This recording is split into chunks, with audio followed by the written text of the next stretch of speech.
Special case आया है। कविता अब भी शांत थी। वह देख रही थी कि आम जनता के साथ पुलिस कैसा व्यवहार करती है। दारोगा ने अपने जूनियर से फुसफुसाकर कहा, सुन, किसी तरह इस पर कोई केस डाल दो। सिपाही बोला, क्या केस सर? दारोगा हंसा, कोई भी चोरी झेपतराशी, बस अंदर डालना है। कविता सब सुन रही थी, लेकिन अब भी कोई प्रतिक्रिया नहीं दी। दारोगा टेबल पर बैठ गया और कलम घुमाते हुए बोला, नाम बता, घर का पता बता। कविता चुप रही।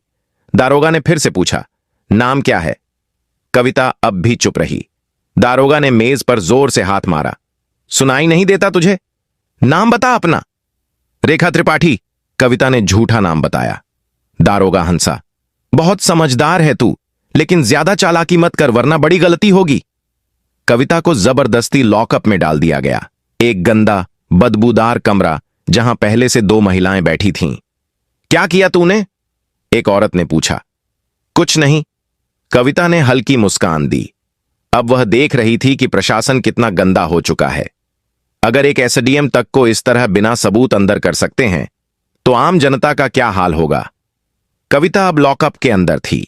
वह बस देख रही थी, सुन रही थी और सब कुछ समझ रही थी कि आखिर प्रशासन कितना गिर चुका है। वह हर हरकत पर गौर कर रही थी। दारोगा ने एक फर्जी रिपोर्ट तैयार करवाई। इस पर चोरी और ब्लैकमेलिंग का केस डाल दो। दारोगा ने फाइल को ठोकते हुए कहा। सिपाही झिंझका, लेकिन सर, बिना सबूत के। दारोगा हंस पड़ा। सबूत? इस थाने में सबूत बनाए जाते हैं। थोड़ी देर बाद एक सिपाही आगे बढ़ा और जोर से कविता के कंधे पर धक्का मारा। कविता दीवार से टकराई, लेकिन उसके चेहरे पर कोई डर नहीं था। दारोगा ने हाथ उठाया और थप्पड़ मारने ही वाला था कि रुक जाओ। दरवाजे पर एक पुलिस अधिकारी खड़ा था। दारोगा नीरज तिवारी थाने में उसकी छवि थोड़ी ईमानदार अफसर की थी। उसने थाने के अंदर की महिलाओं को देखा। उनकी हालत देखकर उसके माथे पर शिकन आ गई। यह सब क्या हो रहा है? उसने सख्त आवाज में पूछा। दारोगा रमाशंकर मुस्कुराया।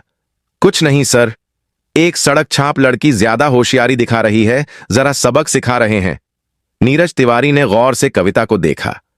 उनके हाव भाव किसी साधारण महिला जैसे नहीं थे। इसका क्या जुर्म है? नीरज ने रमाशंकर से पूछा। रमाशंकर हड़बड़ा गया। सर, इसने चेकिंग के दौरान बदतमीजी की थी। नीरज तिवारी को कुछ गड़बड़ लगी। नीरज ने कविता की तरफ देखा। तुम्हारा नाम क्या है? कविता शांत थी।